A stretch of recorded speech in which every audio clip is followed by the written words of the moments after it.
Vitamin supplementation is a big business. Many people make the mistake of thinking they're risk-free. Yes, research indicates that these supplements can be beneficial if you have a deficiency, but there are certain vitamins where overloading your body can have serious consequences, especially if you have diabetes. So today we're looking at 4 vitamins that you need to be extremely careful with if you have diabetes. Make sure you subscribe to Diabetics Talk for more practical diabetes information and click the like button if you find this information useful.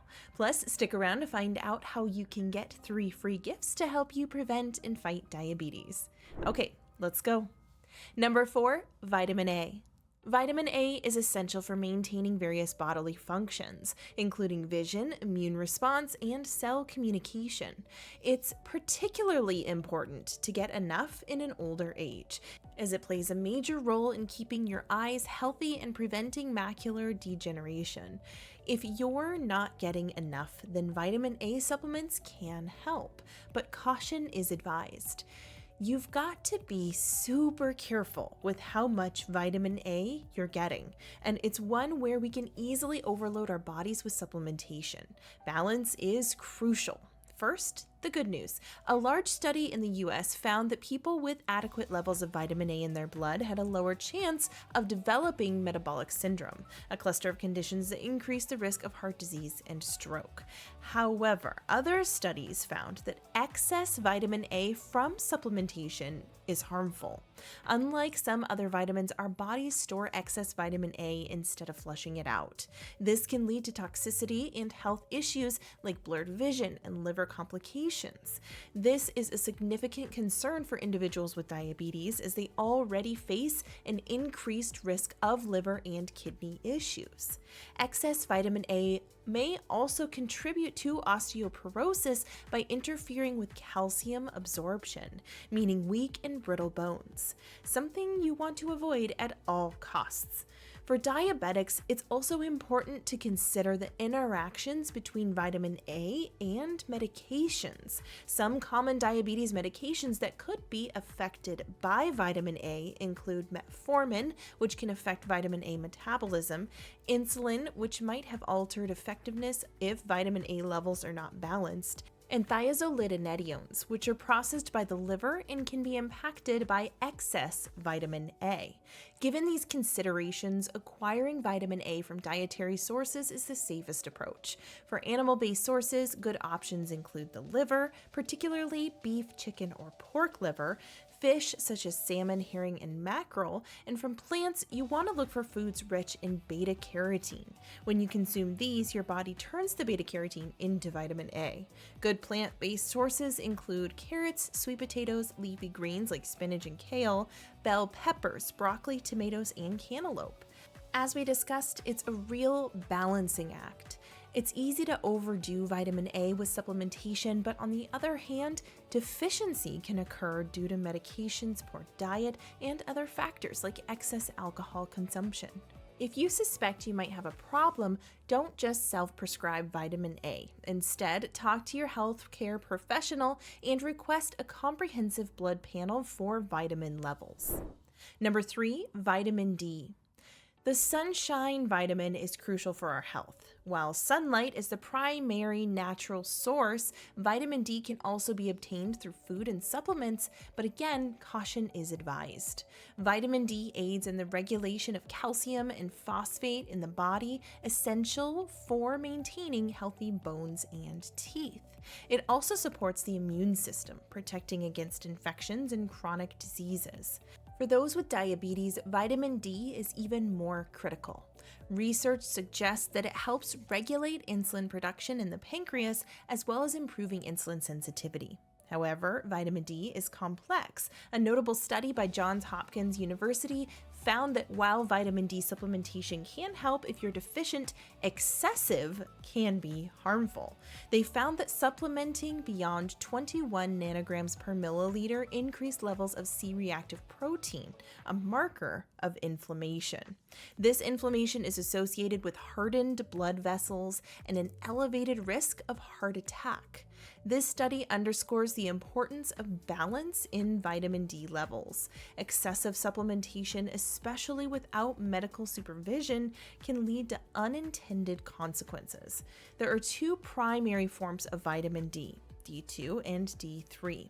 Vitamin D2 is found in some plant foods, while D3 comes from animal sources and is produced by the skin when exposed to sunlight. D3 is generally considered more effective in maintaining long-term vitamin D levels. The healthiest approach is a combination of sunlight exposure and diet, and, if necessary, supplementation under medical guidance. In countries where there isn't much sunlight, supplementation is a common need. However, supplementation should be considered a last resort. It's crucial to get your vitamin D levels tested before starting supplements. If it's possible for you, sun exposure is the most effective way to boost vitamin D levels. Around 5 to 30 minutes of sun exposure, especially during midday, several times a week, is often recommended, though this varies depending on skin type and geographic location. Dietary sources of vitamin D include fatty fish like salmon, mackerel, and sardines, which are rich in D3. Eggs, especially the yolks, and fortified foods like cereals and dairy products can also contribute to vitamin D intake. Mushrooms and fortified plant-based milks also contain lower levels of vitamin D2, which can be useful for people who don't eat animal products. Before we continue, how about those free gifts from us? Discover an entire world of diabetes-fighting foods with our new book, 10 Incredible Foods That Reduce Blood Sugar. Plus, you'll discover the real reason why type 2 diabetes, obesity, and heart disease are increasing at an alarming rate, and find out what really works when it comes to preventing these illnesses by watching our free diabetes-fighting documentary. Plus, get a free recipe book, Amazing Alternatives to Rice, Pasta, and Bread, which contains over 50 delicious and easy-to-prepare recipes that the whole family will love. These gifts are free and waiting for you to grab them in the description box below. Now, back to our video. Number 2, niacin. Niacin, also known as vitamin B3, is essential for converting food into energy, maintaining healthy skin, and supporting your nervous system. It's found naturally in various foods such as meats, fish, nuts, and grains, and is also available in supplemental form. Niacin supplements are often used to reduce cholesterol levels. However, for people with diabetes, niacin supplementation requires extra caution.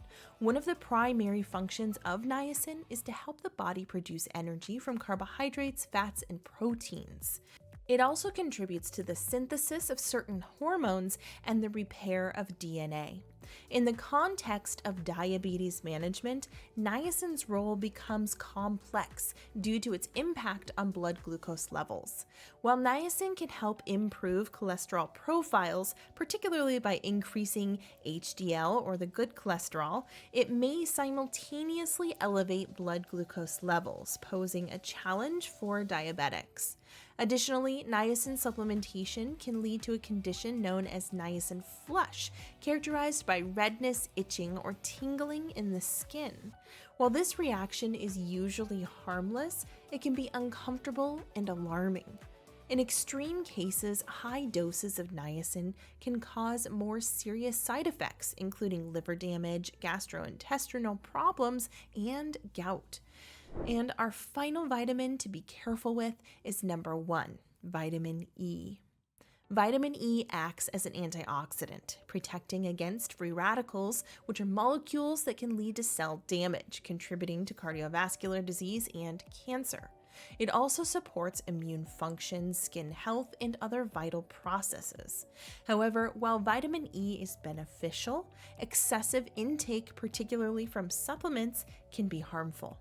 One of the primary dangers of vitamin E supplementation is the risk of metabolic acidosis.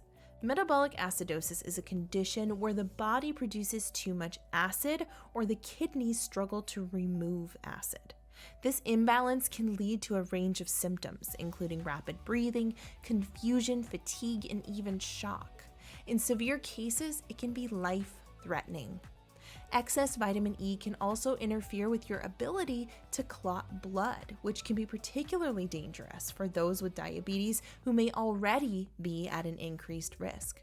For most people, the best way to get sufficient vitamin E is through a healthy diet rather than supplements. Foods rich in vitamin E include nuts and seeds, especially almonds and sunflower seeds, green vegetables like spinach, broccoli, olive oil, and avocado.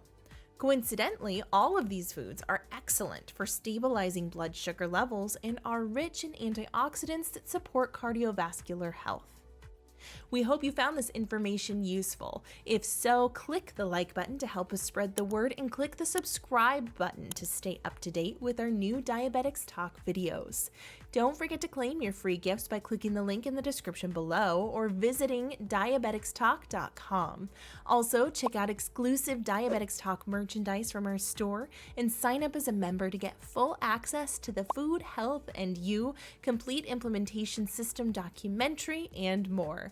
We want to keep making informative, research-based videos for you, so if you gained value from this video and would like more of it, you can send us a super thanks by clicking the thanks button at the bottom of the video. We're Diabetics Talk, and it's our mission to bring you the best tips and tricks to help you fight diabetes. Thanks for watching, and we hope you're having a diabetes fighting day.